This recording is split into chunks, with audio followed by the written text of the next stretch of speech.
Hey everybody, it's Jordanplayspickle back at it again with another video, and it's been a long time since I've made a video. In fact, I have a different hairstyle. I don't know if you can see that, but I have it in a bun right now. I kind of missed the classic flow that I've had up to this point. So comment in the chat below what you prefer. Do you like the bun? Do you like the flow? Should I cut it? Who knows? But while this video will serve as a review for the Pursuit EX and MX MAXX 6.0s, I also just wanted to let you guys know what I've been up to and why it's been a little bit of time in between. The first thing is, honestly, I've been kind of sick these last couple of weeks, so I haven't really had the energy to make a video and haven't had the time to play pickleball as much as I would like to. So some of the reviews that I had planned and some of the video ideas I had planned got delayed a little bit, but we're hoping to get back on track now. Another thing that took my time and I don't regret whatsoever is I had the opportunity to go to PPA Mesa and attend just as a viewer. While I was a little disappointed not to play, it was still an electric event to be at. It's probably no shock to anyone that that's the area I live in, but I just loved getting to see the best of the best play.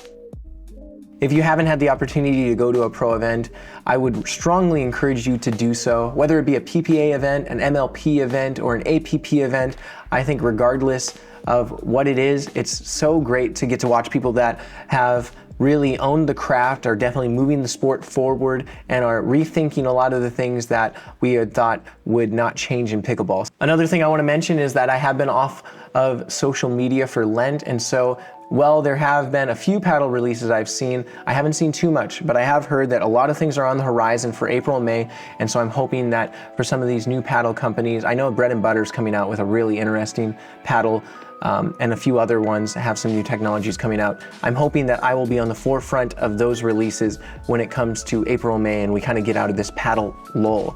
All that to say, we're gonna finally get into the review of a paddle that I feel very different about. Not different in a bad way, but different than I have in previous paddles, and it took me a while to even formulate how I would approach this review. So we're gonna be reviewing both the EX and the MX MAXX 6.0s by Engage, and we'll mostly be talking about my experience with the EX since that's the one I've played the most with.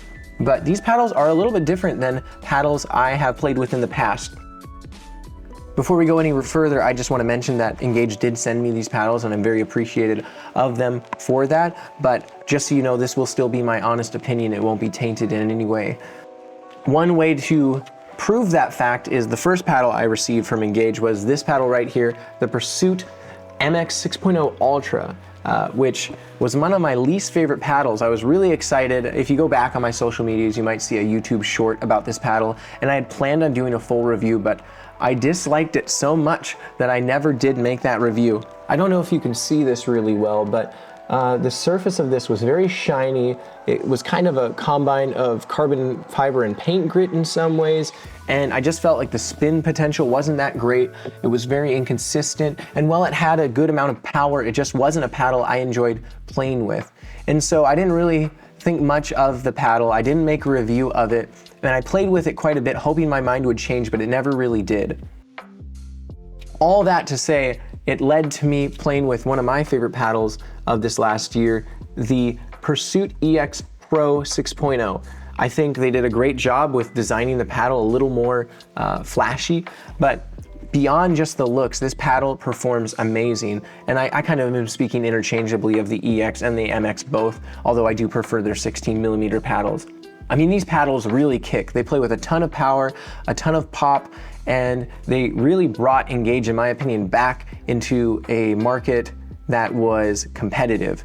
I felt like this was a paddle that fit my playstyle in a number of ways, but when it really came down to it, I just struggled to control the power that it had. It has a almost springy-like power. It almost feels like a trampoline or something, so you can take a lot of similar shots and get very different results.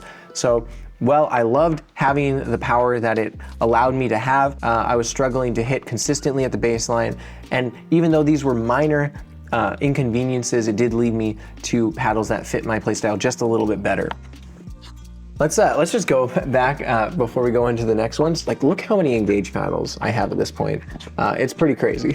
And that's kind of my thoughts on the EX and MX Pros, and I think it's one of the best paddles you can buy, but it does require a play style that causes you to kind of adapt to the paddle a little bit. And I kind of feel well, differently about this paddle as far as playstyle, I feel that you kind of have to have that similar mindset when it comes to the EX and MX MAXX. They're great paddles, but they played different than I thought, and so I thought they really did deserve a full review. Before we go further in the review, I just want to run over some statistics quick. These are provided by Pickleball Effect on YouTube. It's a great channel if you haven't checked it out, and I would encourage you to do so. Going over his stats, the main ones that we want to cover are a swing weight of 125, a twist weight of 6.44, and a spin of 1790. When it comes to that twist weight of 6.44, in my play, I feel like it honestly plays a little higher than this. It has a great sweet spot, and it's one of my favorite paddles when it comes to just being able to hit the ball anywhere on the face. Now that we got some of those stats out of the way, let's go into the specific categories and how I feel about this paddle. So before we go into the specifics of what I felt about this paddle, let's do a brief overview about the paddle itself. I really do like the fact they went with a matte edge guard for this paddle, and they changed the graphics up just a little bit to differentiate the paddle from the Pro line. I think the green is a good hint, and I think with that and the matte, it really does make for a very good looking paddle overall. One thing I don't love about this paddle that they did not have with the Pro is they went back to their old handle design with this kind of weird shape. I'll let you determine what that looks like. Cap, but it's not great, and you can definitely feel something. I don't know what it is specifically, but it's not as comfortable on the sides as with the Pro line. So that's just something to note about the handle. Another thing I personally would have liked to see is a longer handle on the EX model. I know that this is a really comfortable weight for a lot of people, but it is nice to have a little more room for two-handed. As you can see, I have big hands, and it's not quite enough for me personally. All that to say, I know this isn't their top of the line paddle, and so some caveats do have to be made, but I do wish that this wasn't the one that they had chosen. Another thing I want to talk about is this surface, and as you can see, it's a little shiny like the Ultra that I showed you earlier, and that scared me at first. I thought that this would mean an inconsistent surface like that paddle had, in my opinion, but I will say that while this is not as spinny as the Pro line, this is still a very good hitting surface, and it is one that I really ended up liking more than I thought I would. For power, I gave this paddle an 8. Which all things considered is pretty good in this market.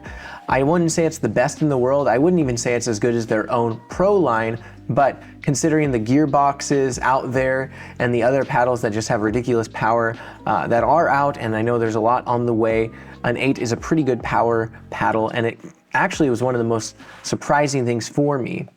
I think in my mind, I had assumed that this would be a more control-oriented paddle, just not being their top line, but it was a very welcome surprise to see that this paddle can definitely generate a lot of power and still keep you in the game a lot of times. For pop, I similarly gave this paddle an 8. I don't think, again, it's not the most poppy paddle I've ever felt, but it is surprisingly poppy for the paddle that it is.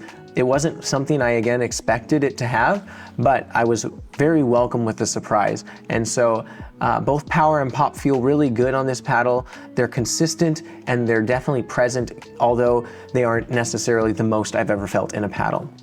One thing I do want to talk about a little bit is I gave the spin a 7.5.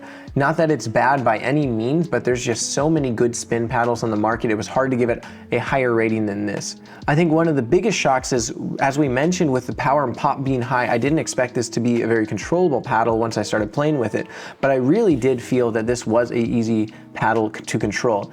I'd give it between a 7.5 and an 8. I feel this paddle is pretty unique in the fact that it has a lot of power and pop, but it really isn't that hard of a time to control it. And so while I wouldn't necessarily say it's an all-court paddle, it's definitely one that I think a lot of beginners and intermediates would like, as well as advanced players. I gave this paddle to a lot of beginning and intermediate players that I play with, and almost all of them really liked it, and most of them liked it more than what would be more technically advanced paddles when it comes to power or control. I think it's a good blend, and I think that for the right player, that this is a paddle worth buying.